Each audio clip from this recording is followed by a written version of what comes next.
복음 1장 2절로 5절 말씀입니다.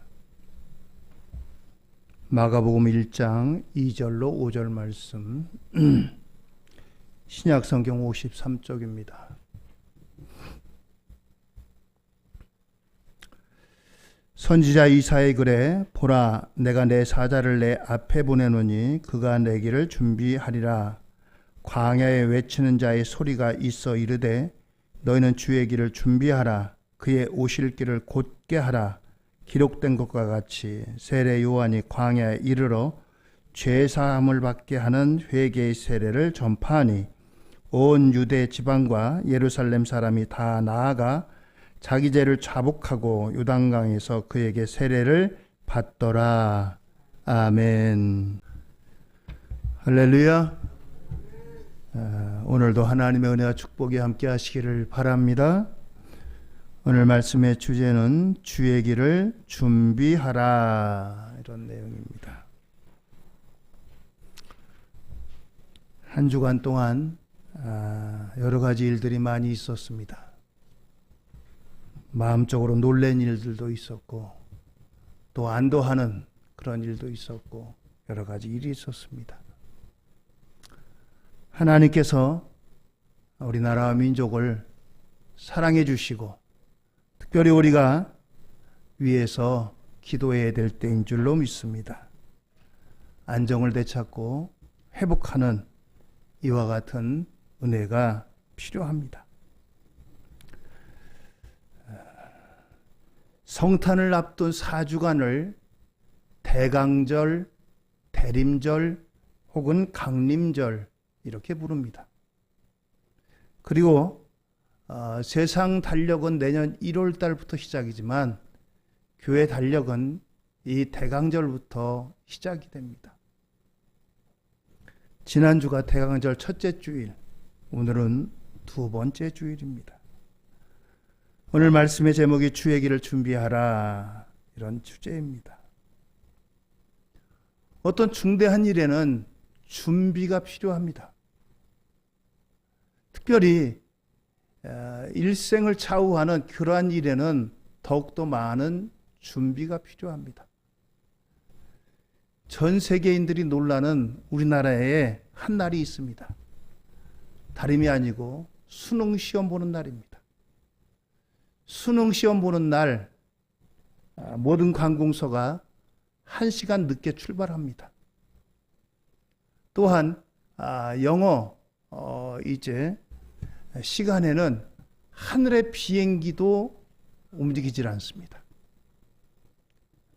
영어 이제 듣기 시험 같은 경우에 그 시간에는 소음이라든가 이런 것 때문에 이제 시험에 방해된다고 해가지고 이렇게 해서 전국적으로 수십만의 학생이 일생 일대에 중대한 시험을 치릅니다.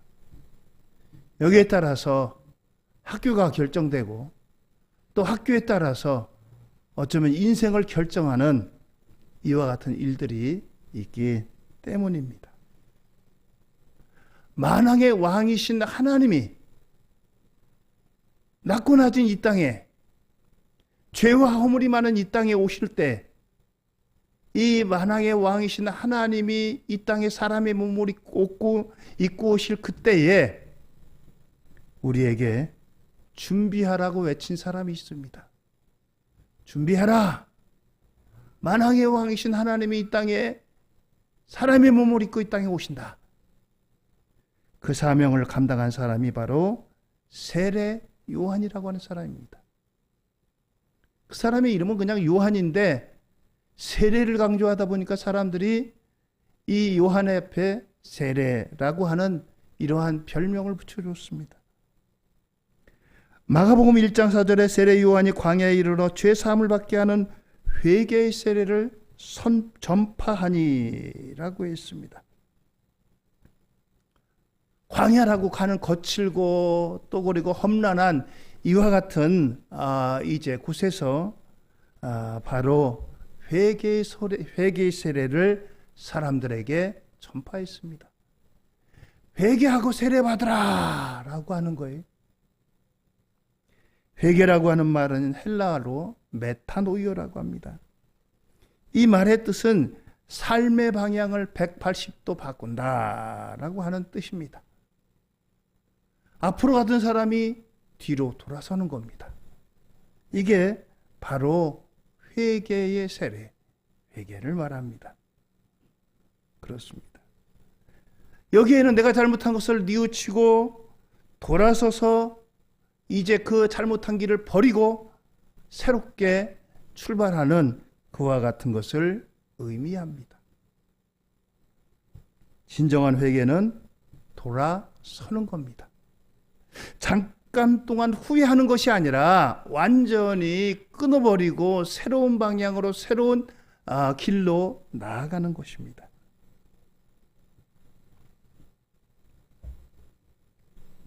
잘못된 모든 것을 끊어내고 정리하고 잘못된 길로 가던 길을 바른 길로 가는 것이 그것이 바로 회개입니다. 우리가 우리의 삶에 이와 같은 결단이 필요합니다. 사람은 누구나 다 잘못된 길로 갈 수 있습니다. 잘못된 생각도 할 수 있습니다. 그런데 그럴 때 필요한 것이 바로 회개라고 하는 것입니다. 그래서 하나님 앞에 내 삶이 변화되고 하나님 앞에 내 삶이 기뻐하시는 삶으로 살아가도록 내 삶을 변화시키는 것, 이것이 바로 회개라고 하는 것입니다. 세례 요한이 외친 그 음성은 그 당시의 사람뿐만 아니라 오늘 대강절에서 주님의 성탄을 기다리고 있는 오는 세대에 저와 여러분들 우리 모두에게도 주시는 주의 음성인 것입니다. 진정한 회개가 놀라운 은혜와 축복을 우리에게 가져다 줍니다. 진정한 회개는 하나님의 용서하심을 받습니다. 하나님의 위로하심을 받습니다. 하나님이 긍휼히 여겨주십니다.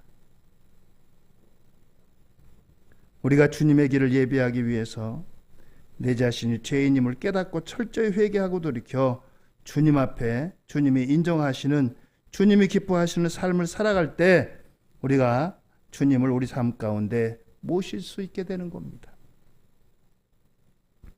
이것을 가리켜 회개라고 하는 삶의 결단입니다. 세례 요한은 예수님을 맞이하기 위해서 자기의 모든 것을 내려놓았습니다. 세례 요한의 아버지는 제사장입니다. 제사장은 아버지에서 아들로 세습되기 때문에 이 요한도 가만히 있으면 아버지의 뒤를 이어서 제사장이 될 수 있습니다. 제사장이 된다는 것은 영적으로도 그렇지만 삶에서도 모든 것이 보장되는 삶이기도 합니다. 그런데 세례 요한은 이 모든 것들을 다 내려놓았습니다. 화려한 삶도 내려놓았고 보다 안정된 것도 내려놓았고 그는 광야에서 메뚜기와 석청만 먹으면서 옷은 약대 털옷을 입었다고 했습니다. 그러면서 외치는 소리로다 광야의 소리가 되었던 것입니다. 우리가 예수님을 맞이하기 위해서는 우리의 고집도 교만도 불순종도 나의 인간적인 경험도 나의 명분도 지식도 다 내려놓아야 됩니다. 주님, 내 삶의 중심에 주님 오시옵소서. 주님, 내 삶의 주인으로 오시옵소서. 이러한 우리의 간구가 저와 여러분들 우리 모두에게 있기를 주의 이름으로 축원을 드립니다. 지금으로부터 120년 전에 북한의 원산에서 큰 부흥운동이 일어났습니다. 여기는 감리교의 하디라고 하는 선교사에 의해서 시작되었습니다. 로버트 알렉산더 하디 선교사. 이 사람은 캐나다에서 파송된 선교사입니다. 선교사이면서 의사입니다. 이 하디는 캐나다의 명문인 토론토 대학의 의과대학을 졸업하고 1890년에 한국에 들어왔습니다. 주로 강원도 지역을 다니면서 복음을 전파했습니다. 복음을 전파하면서 그는 의사이기 때문에 아픈 환자들을 돌봤습니다. 그런데 몇 년이 지나도 별로 결실이 없었어요. 결실이 없을 뿐만 아니라 그의 가족이 함께 왔는데 첫째, 둘째 아이가 한국의 풍토병으로 죽었습니다.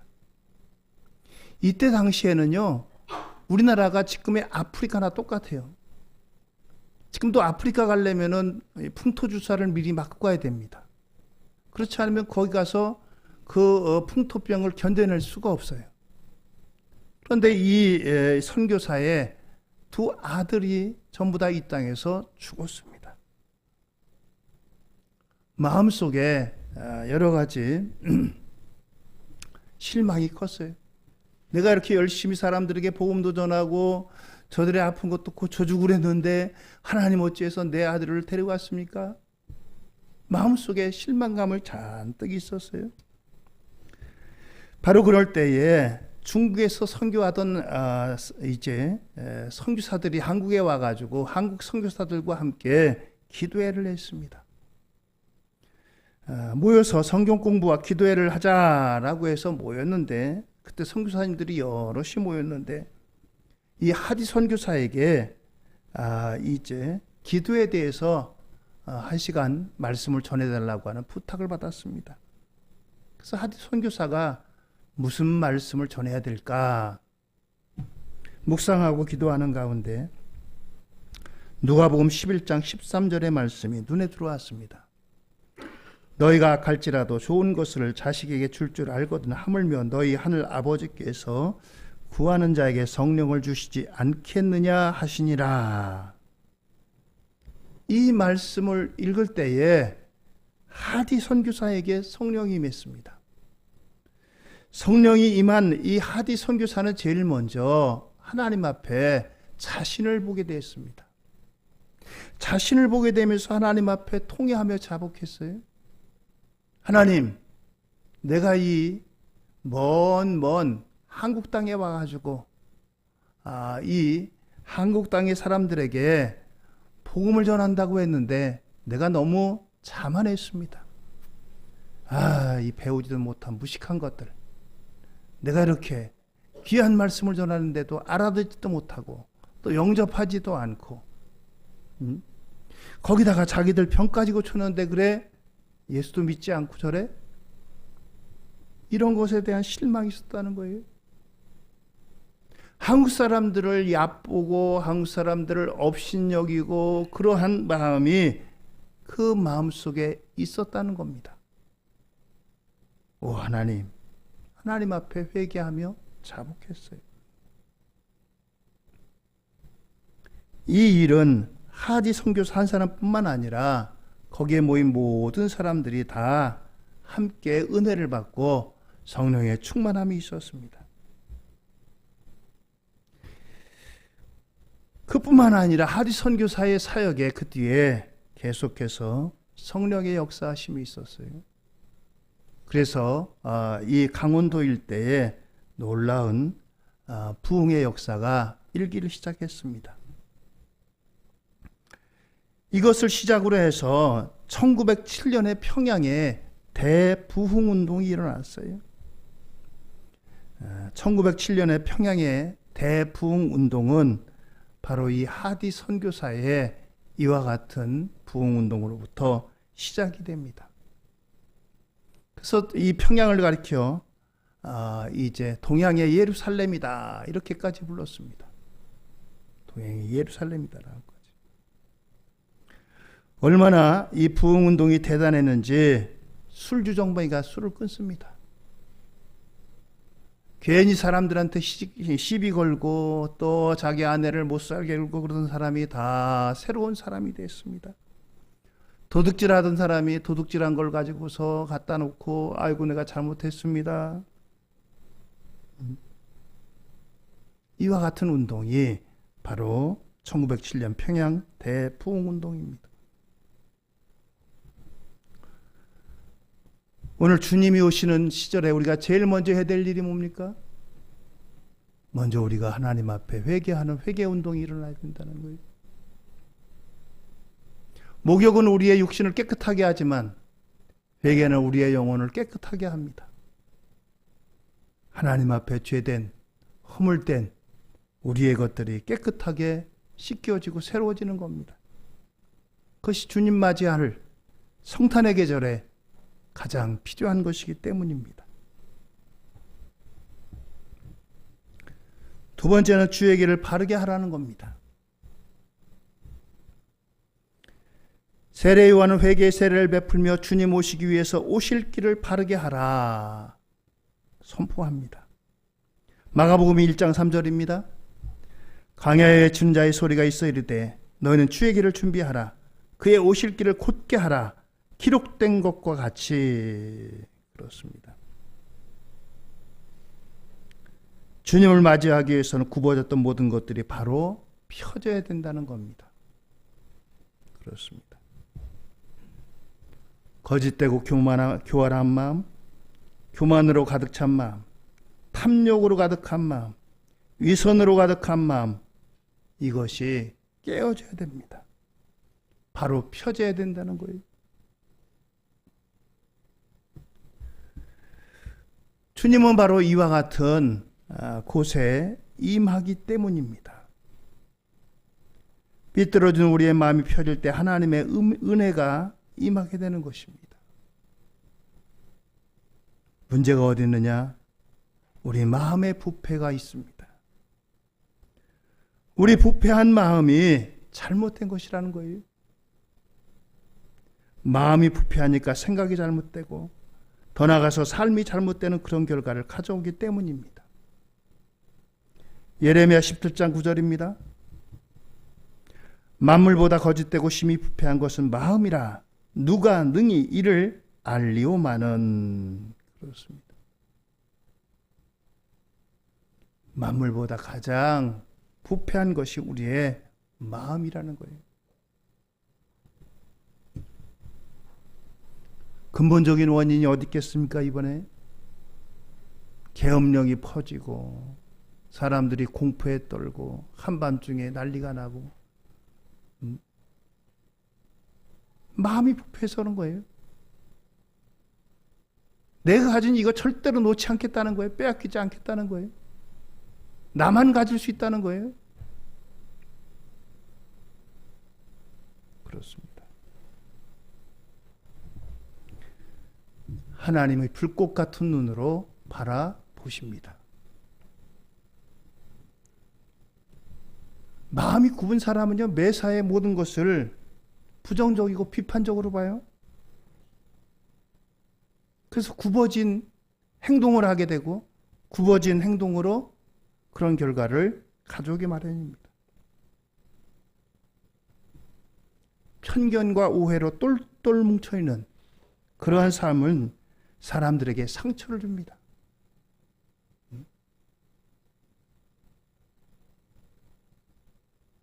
이런 사람들은 누구의 말도 듣지 않습니다.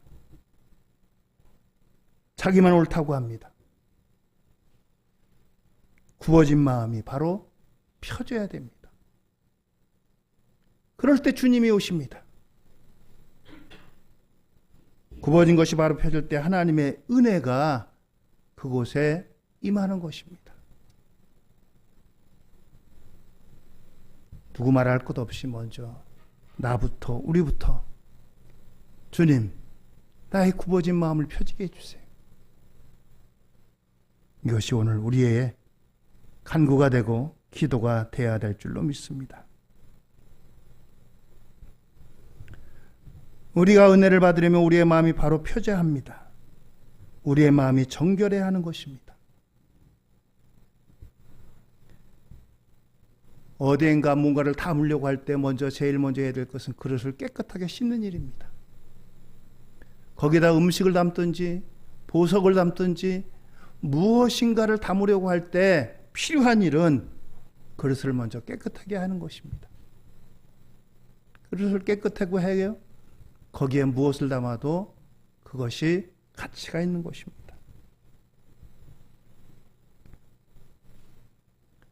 그릇에 찌꺼기가 있고 곰팡이가 있고 거기에 더러운 것이 있으면 아무리 좋은 것을 담아도 그것은 결코 그 값어치를 하지 못합니다.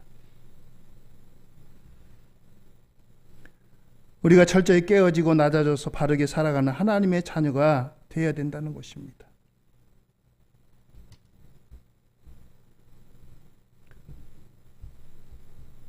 똑같은 회사를 경영하는 사람이 있습니다. 두 분 다 크리스찬입니다. 한 사람은 열심히 회사를 키우기 위해서 직원들의 이제 봉급이라든가 이런 것들도 많이 이제 제대로 대우해 주지 않고 그저 열심히 돈만 벌려고 하는 사람이 있습니다. 그 사람 밑에 일하는 사람들이 나도 저 사람처럼 예수 믿고 싶다. 나도 저 사람처럼 저렇게 살고 싶다. 그런 마음이 들겠어요? 그러나 또 한 사람은 정말 회사 직원들을 내 가족처럼 위해 줍니다. 정직하게 그들에게 정당한 대우를 해주고 그 사람들은 아마 자기가 이제 속해 있는 회사의 경영주를 본받고 싶을 거예요. 저분은 참 진실하구나.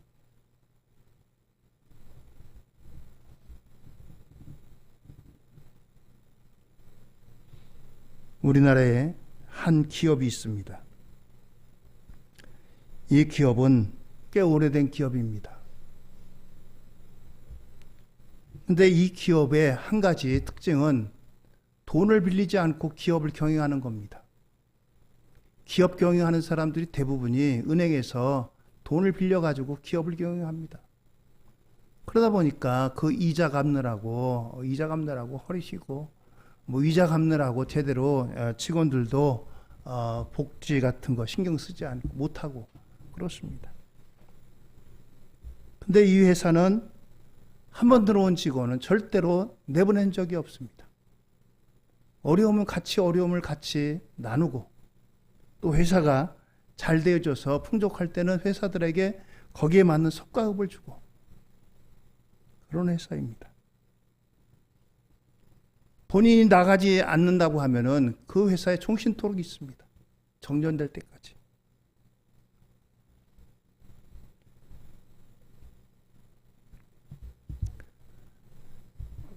충청도에 가면은 거기 한 기업이 있는데 이 한국도자기라고 하는 기업입니다. 이 회사를 경영하는 분은 서울 모교회의 장로님이세요. 선대로부터 물려받아 가지고 경영하는 기업입니다. 사람들이 영향을 안 받겠어요? 우리 회사 사장님은 장로님이신데 역시 다르구나. 힘들고 그랬는데도 불구하고 감언하지 않고 사람들에게 누가 더 영향력을 주겠어요? 굳이 그 사람들에게 예수 믿으라는 얘기 하지 않아도 사람들이 벌써 알아봅니다. 우리 회사 사장님은 참 우리를 위하는구나. 성탄의 계절에 우리들은 과연 어떤 모습으로 살아가고 있는가? 나를 돌아보게 됩니다. 누가복음에 보면은 길을 곱게 하기 위해서 골짜기를 메워지고 산들이 낮아지라고 선포합니다. 이스라엘도 우리와 같이 이렇게 평지가 아닙니다. 크고 작은 산이 있습니다. 그런데 낮은 골짜기는 메우고 높은 이제 산봉우리는 깎아야 됩니다. 그래야지 평평해지고 평탄해집니다. 누가복음 3장 5절입니다. 모든 골짜기가 메워지고 모든 산과 작은 산이 낮아지고 굽은 것이 곧아지고 험한 길이 평탄하여질 것이요. 그렇습니다.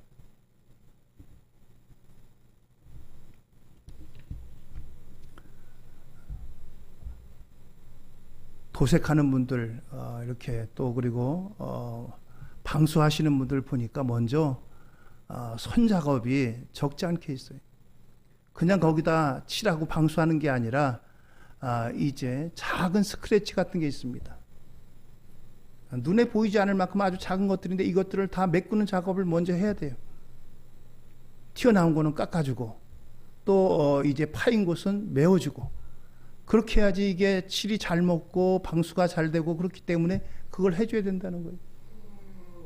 그래야지 방수가 잘 되고 도색이 잘 돼가지고 거기에 이제 나중에 시간이 지나도 잘 먹는다는 거예요. 마찬가지입니다. 우리 마음에 있는 깊은 마음의 상처의 굴착이 이것들도 메워줘야 됩니다. 그것이 부모에게 받은 것이든 혹은 상대방에게 받은 것이든 오늘 이와 같은 것들이 메워질 때 우리 마음에 하나님의 평강이 임하게 되는 것입니다. 상처를 입은 사람은 상처를 치료하지 않으면 상처를 주게 되어 있대. 어려서부터 부모에게 혹은 뭐 형제에게 아니면 뭐 누구에겐가 상처를 받은 사람이 상처가 치유되지 않으면은 누군가에게 상처를 주게 돼 있대.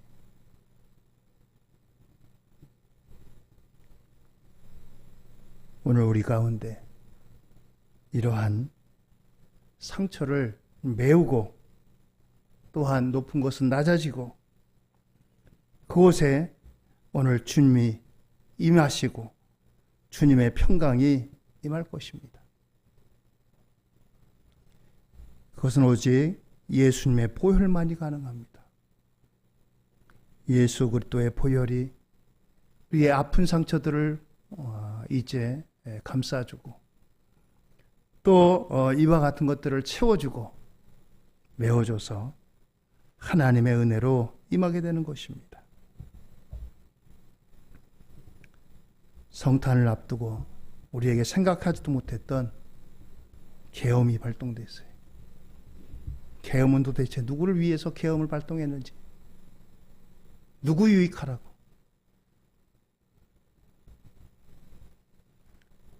하나님 앞에 나라를 위해서 기도해야 될 때입니다.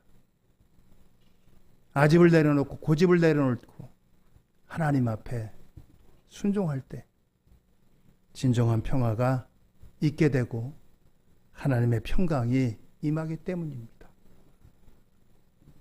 오늘 저와 여러분들 우리 모두에게 하나님께서 주시는 평강이 함께하기를 주의 이름으로 축원드립니다. 주의 길을 바르게 하라. 고다진, 삐뚤어진 그와 같은 곳에는 예수님이 오셔서 말씀 전해도 거기에는 은혜가 임하지 않습니다. 색안경을 쓰고 바라보면은 하얀 곳을 갖다 놔도 하얗게 보이지가 않아요. 하나님이 말씀하셔도 그 음성에 귀를 기울이지 않습니다. 오늘 저와 여러분들 주의 길을 바르게 하고 주님의 오심을 맞이하시는 우리 모두가 되기를 예수님 이름으로 축원드립니다. 할렐루야.